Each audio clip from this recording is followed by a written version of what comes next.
Hello, everyone. My name is Dr. Brendan Nierenberg, and welcome to the presentation on challenges to the sense of self after traumatic brain injury. During this presentation, we're going to be going over something that I think a lot of people with TBI actually struggle with, is understanding their sense of self. In this presentation, I hope that it actually gives you a sense of knowledge and understanding towards yourself, towards what you're going through, and what things you can do to actually help yourself reestablish who you are as a person and not just be someone who is defined by their TBI. So, with that, let's begin this presentation. So, today we are talking about something that can be overlooked in brain injury recovery, the person's sense of self. After TBI, the survivor may not only be managing symptoms, they may also be asking, who am I now? The goal is not to force someone back into who they are from where they were before. The goal is to help them reconnect with what still feels true, grieve what changed, and build a strong identity around life they are living now. So, on this presentation roadmap that I created, we want to look at the particular framework of understanding identity disruption and rebuilding a sense of self after TBI. So, first we ask why TBI can affect identity, common challenges to the self, the grief and adjustment process, relationship and role changes, and tools to rebuild a stronger sense of self. So, why TBI can challenge the sense of self? There's actually three main parts we look at it. We look at cognition, we look at emotion and behavior, and we look at roles and body. So, if we go down the cognition list, this can look like challenges that memory gaps, in which can disrupt continuity. Attention and processing changes can affect confidence, and executive function changes can make daily life feel a little unfamiliar than what it was before. Emotion and behavior is also another huge component, as this actually affects our relationship to others and to ourselves in our internal world. Irritability, anxiety, depression, and emotional flooding may feel like you're just not feeling like yourself.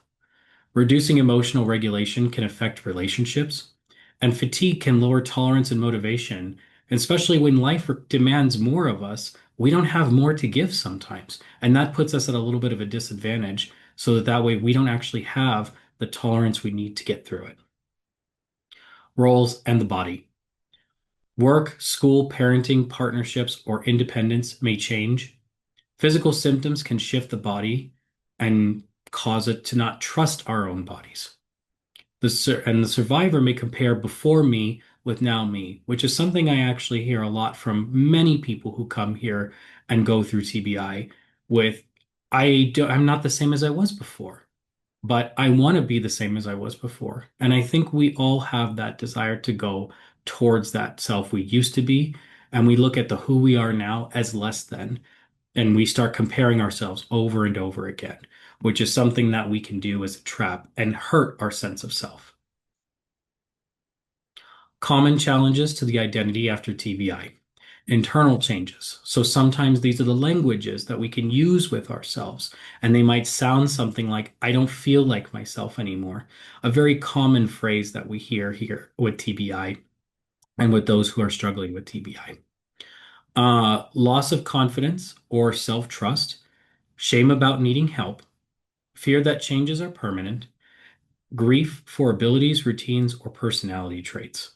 So these are all things that may be part of steps that you're going through or that you will go through, or maybe you're not exactly quite sure. But these are the most common things that we think towards ourselves after we have a traumatic brain injury. And we think, how do we actually get back from that? How do we get something to where we feel closer to who we are? But then we also have the other challenges, which are the external challenges. These can look like others may treat us differently than they did before. Invisible symptoms that may be misunderstood because they don't see how we're feeling in pain. They don't see the anxiousness that's on us. They don't see how the light is so bright and we can't stand it, or how we're just building and building with anger as time goes on and people are talking. Work and family roles may shift, so we might not be able to do the same responsibilities we were before because of physical limitations, executive functioning limitations, cognition limitations. There can be a number of things that cause us to change our role in family and in the work environment, and that's a big place where we actually see our sense of value.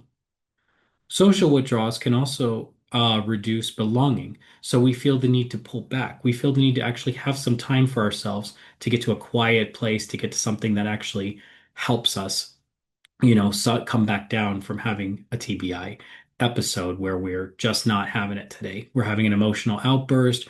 We're having a lot of pain. We have to pull away from our family group. We have to do a lot more and bring ourselves back down in order to feel a sense of normalcy again, or just some relief from pain.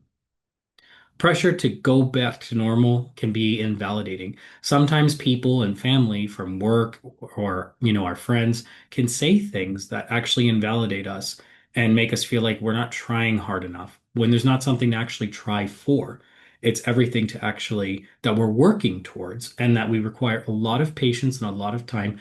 But people can say some hurtful things like, you used to be able to be out all night, and you used to be able to hang with us or used to be able to have a really big conversation. And those little things really can get to us sometimes and can be very hurtful.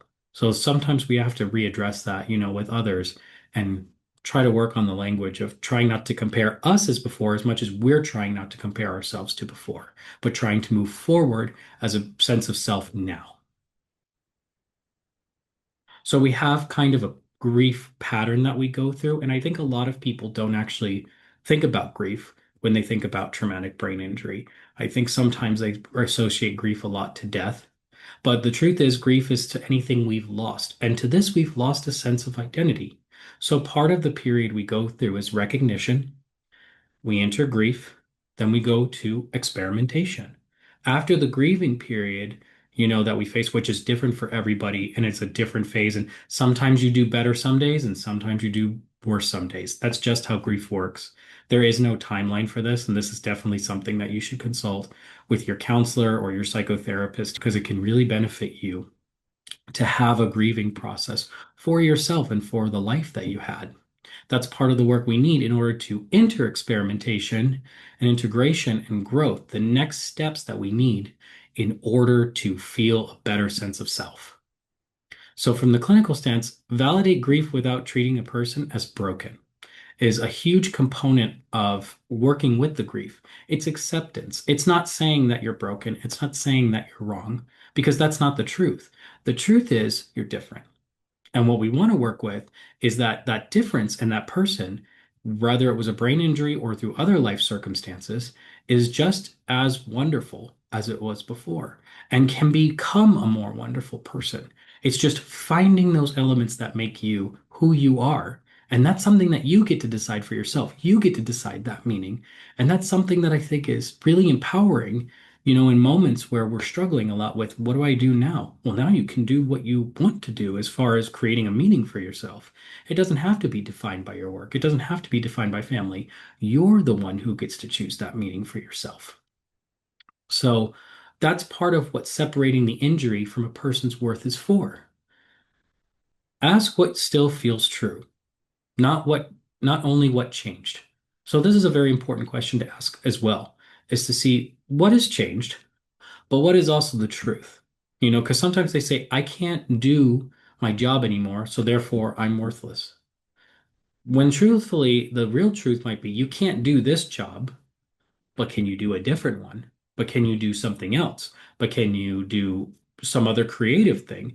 Can you do some other aspect that might help someone else? Volunteer for something, do something around the house you always want to, finding a skill that maybe you never got the chance to try anymore. It's so easy to assimilate our value to only one thing when we've been doing one thing for such a long time. But this asks the question that our value can be determined on more than just one thing, by being more than just a provider, or more than just a caretaker, more than just an employee or an employer. There's so many other avenues that we can take in order to establish a better sense of self. So we also want to help the survivor build a bridge between before and after. There's parts that we can acknowledge that, about you in the past before brain injury. But then there's more parts to you that going forward that we need to establish now. And we want you to focus on, while you're in your recovery process. So it's to focus on the fact that the old self did not disappear. There's still parts of you that are still there. But it doesn't mean that the new self has to be downgraded either, because it's not like the old self. You're always going to change throughout your life, TBI or not. We all go through changes of life. This is one that kind of forced you to change really quickly and without any sort of want or desire. And that's normal. That's why there's a grieving process for it. So we have relationships and roles shape the self. Identity is social. People often feel like themselves through the roles they had and the people that matter too. After TBI, roles can shift dramatically. It is important to avoid equating dependence with failure. Needing support does not mean the person has lost value. It means the support system may need a new structure.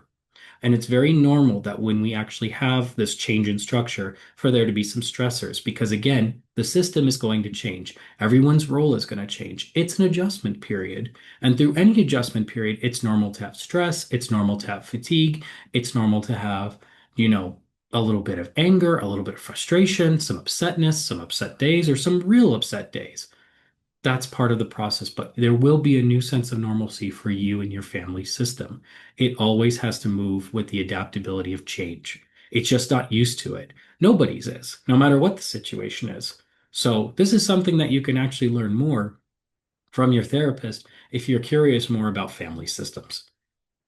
Interventions can include couple sessions, family education, see, there you go, communicate scripts, role recognition, and help survivors identify realistic ways to contribute, which is very important for us because we always need to feel a sense of self in what we do and how we can contribute and how we can help. We want to be a part of something. We're community creatures by nature.